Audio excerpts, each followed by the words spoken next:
siempre tratemos de pensar que los retos no acaban con el proyecto, que se acaba en un ciclo, probablemente conecta a un siguiente nivel del proyecto, porque si no, siempre vamos a tener que empezar de cero y eso pues es súper agotador.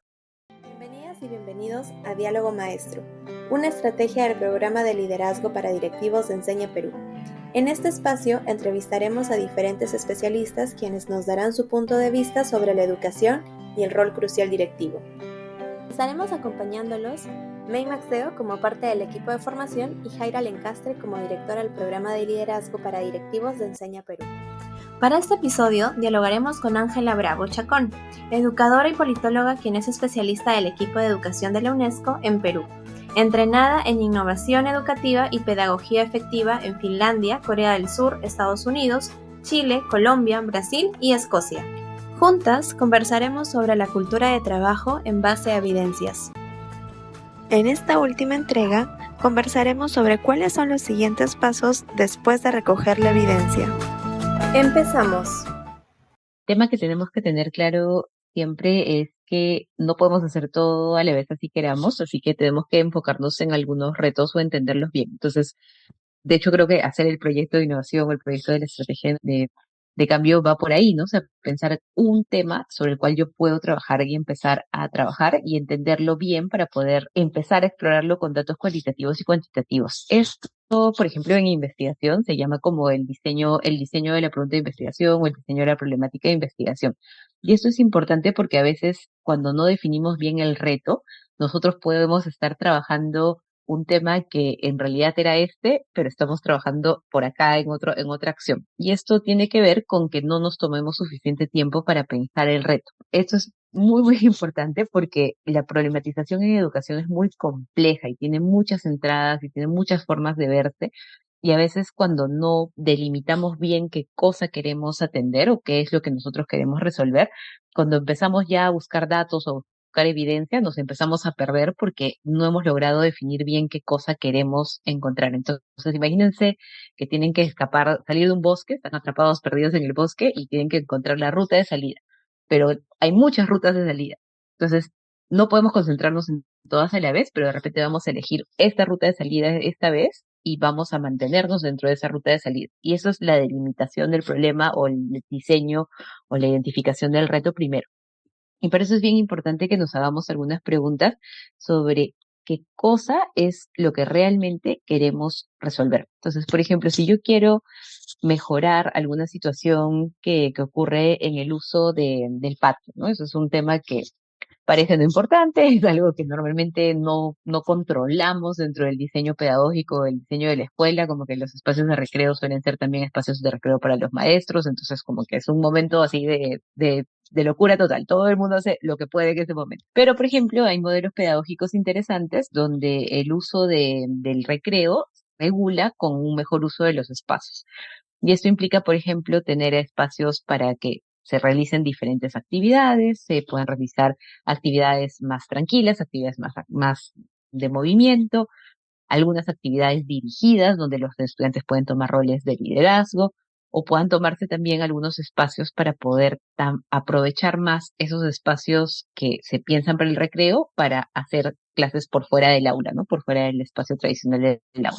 Entonces, para eso yo tengo que pensar en un reto de espacios educativos o de uso de espacios educativos. Van a ser dos retos diferentes, porque si mi reto es espacios educativos, probablemente la forma de abordarlo sea identificar cuáles son los espacios y cómo puedo mejorarlos o cómo puedo hacer que esos espacios estén más integrados a la vida de la escuela. Pero si mi reto es uso de los espacios educativos, estoy agregando el uso, yo no solo quiero identificar los espacios, sino cómo las personas usan los espacios y qué interacciones o qué oportunidades de aprendizaje o oportunidades de desarrollo se dan o qué limitaciones o retos se dan.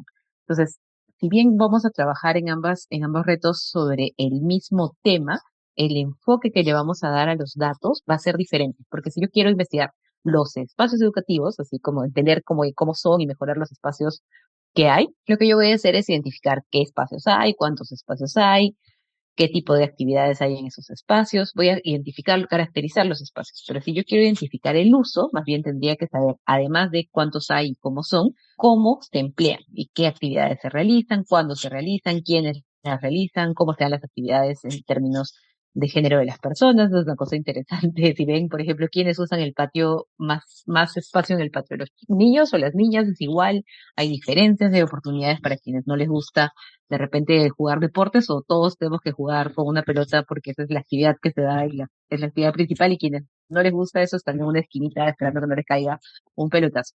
Ese tipo de acciones las vamos a pensar en el uso. Entonces, estamos enfocando el mismo tema, pero retos diferentes. Entonces, una vez que tengamos claro el reto, y esto es importante para realmente cuantificar con claridad, hay que buscar la evidencia que nos ayude a dar sentido a esos datos. Entonces, si yo empiezo a identificar que el uso de espacios solo se da en el recreo y en las clases que se hacen fuera del aula, como educación física, y todas las otras áreas nunca salen afuera, me gustaría identificar qué genera eso, afecta el aprendizaje, mejora el aprendizaje a hacer espacios más abiertos, identificar cómo aprendemos a través del espacio o de actividades que nos ayudan a ver otras cosas como lo sensorial o lo motriz.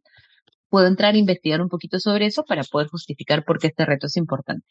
Y luego de que tenga yo esa información, puedo compartir ese primer diagnóstico de información de data y de evidencias para poder decir los espacios educativos se están usando de esta manera y son importantes y claves para el aprendizaje.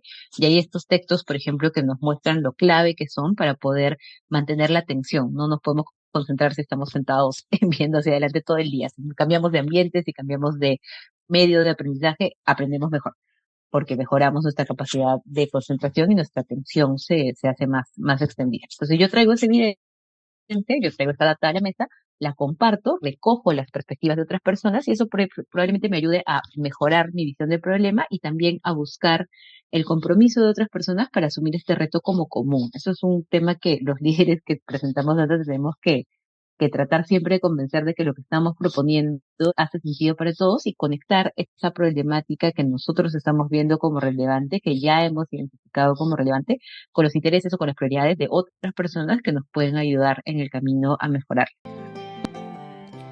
Me gustaría que puedas tomar un momento para respirar de manera consciente y en calma. Y así, poder imaginar si este ejemplo brindado conecta con tu institución educativa. Ten la libertad de pausar este video cuando lo necesites. Ahora, pregúntate, ¿qué otros retos podrían estar presentándose? ¿Qué ideas, según lo visto hasta ahora, pueden ir conectando? Gracias por reflexionar junto a nosotros. Continuemos escuchando los siguientes pasos. Y luego hay que elegir por dónde empezar a atender el reto y con eso definir qué cosa me gustaría hacer, ¿no? Entonces, una vez que yo tengo claro qué quiero atender, vamos a ver cómo lo voy a atender. Entonces, de repente, si yo quiero mejorar el uso de los espacios de aprendizaje para el tema de el uso del tiempo libre, es decir, los recreos, las entradas y las salidas, quizás mi meta es que voy a mejorar el diseño de los espacios para poder facilitar más actividades en el uso del espacio de aprendizaje cuando estamos en actividades no pedagógicas dirigidas como el recreo. Entonces voy a pensar qué espacios se pueden generar, voy a pensar si podemos generar gincanas de juegos, si podemos pedirles a los adolescentes más grandes que generen espacios que ellos dirijan, que hayan espacios para poder aprender coreografías de baile que están súper de moda con el internet y los chicos. O sea, puedo pensar qué les interesan y de hecho incluso ni siquiera yo tendría que diseñarlo solo porque le puedo preguntar a esos propios estudiantes cómo les gustaría que fuese el patio y a los propios profesores y con ellos trabajar un diseño colaborativo y juntos. Entonces, con eso yo voy a poder pensar cómo nos gustaría que sea el ideal. Y con ese ideal hay que pensar una meta cuantificable real, porque el ideal de repente se va a lograr en 5 años o para el ideal necesitamos construir un nuevo patio y no tenemos los recursos. Pero podemos pensar qué podemos hacer en el tiempo o en el plazo del ciclo que nos estamos proponiendo trabajar. De repente yo digo, en 2 meses quiero lograr esto o en un año quiero lograr esto. Entonces, con esa temporalidad y meta, lo que vamos a hacer es retroceder de la meta hacia atrás. Para lograr esa meta, ¿qué es lo que necesito desarrollar? Es decir, mi diseño de mi plan de acción o mi diseño de mi teoría del cambio, si es que estoy haciendo un proyecto que no tiene que ver con acción directamente, sino más bien con un tema de mentalidades, con un tema de cambios conceptuales. Voy a diseñar esa teoría de atrás para adelante y luego voy a pensar qué recursos se necesitan para poder lograr esos cambios. Y aquí también podemos usar cifras de otros proyectos, podemos usar qué han hecho otras escuelas, investigación, y tomamos ideas y construimos nuestra propia idea en función de otros. A veces creemos que eso se llama copiar y no estamos siendo suficientemente originales, pero seguramente aquello que se nos ocurra también lo hicieron en una escuela al otro lado del mundo y nosotros no sabíamos que eso existe. Es súper importante construir sobre lo que ya hay, reconociendo por supuesto la autoría, nunca plagiando y diciendo que hemos creado algo que de repente encontramos y lo hizo otro, siempre hay que reconocer la autoría, pero caracterizando eso para nuestro contexto, mejorándolo, adaptándolo. Así que es bien importante como construir sobre lo que hay. No hay que inventar la rueda, hay que mejorar la rueda y hacerla mejor o más pertinente para lo que necesitamos.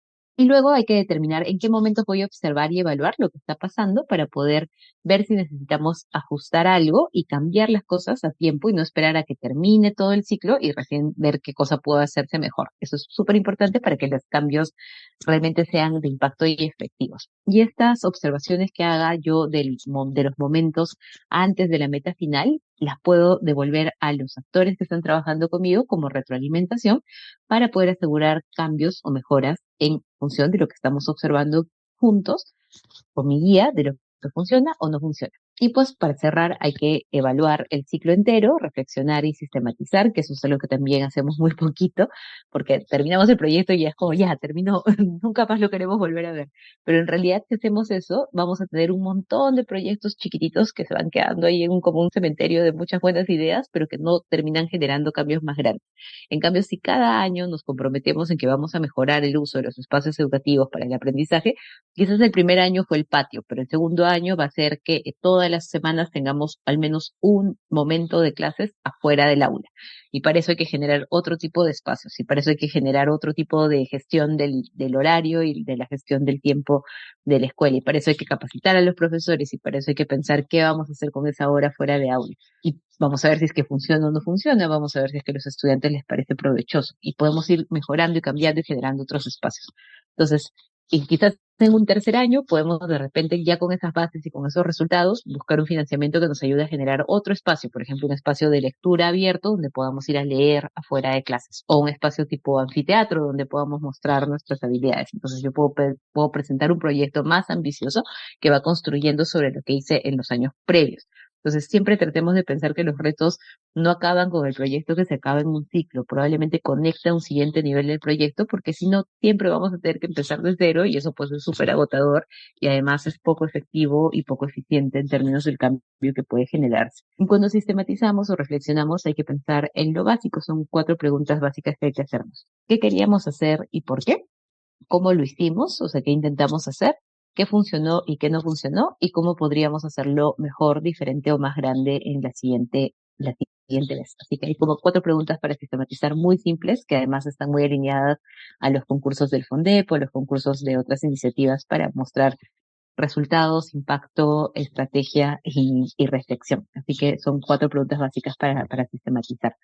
Y lo más importante de todo eso es que, bueno, uno no se quede en ese ciclo, siga creciendo, sea incremental, esa es la famosa gestión incremental, para que pueda ese proyecto nutrirse sobre eso que ya se logró en el siguiente ciclo, pero también pensar en compartir esta información, no solo con los actores de la escuela que están involucrados u otros para inspirarlos a ver que el cambio es posible, que podamos seguir haciendo cosas más ambiciosas cada vez, pero también echarnos nosotros como maestros y maestras a mostrar esto en congresos de academia, a mostrarlos en las páginas de redes sociales, usar nuestros aliados como Enseña Perú para que así como vienen expertos de otros campos o de otras experiencias, ustedes también puedan contar sus experiencias desde el campo, desde la escuela, que es súper valioso, porque a veces hay mucha información o mucha evidencia de personas que tienen un año para hacer una investigación y hacer sugerencias muy chiquitas desde afuera.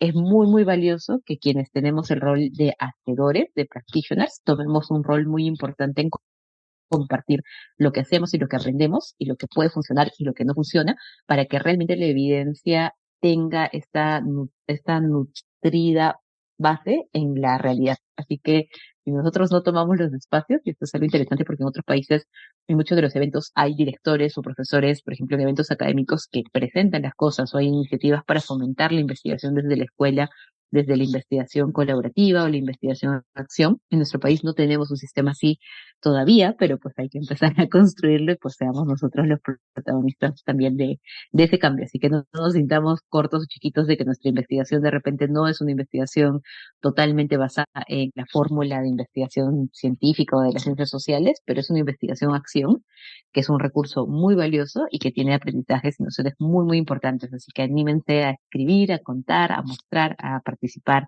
a postularse espacios para que también lo que están haciendo en las escuelas se muestre hacia afuera y construya conocimiento desde la acción. Gracias por acompañarnos. No te pierdas los siguientes episodios de Diálogo Maestro, una estrategia del programa de liderazgo para directivos de Enseña Perú.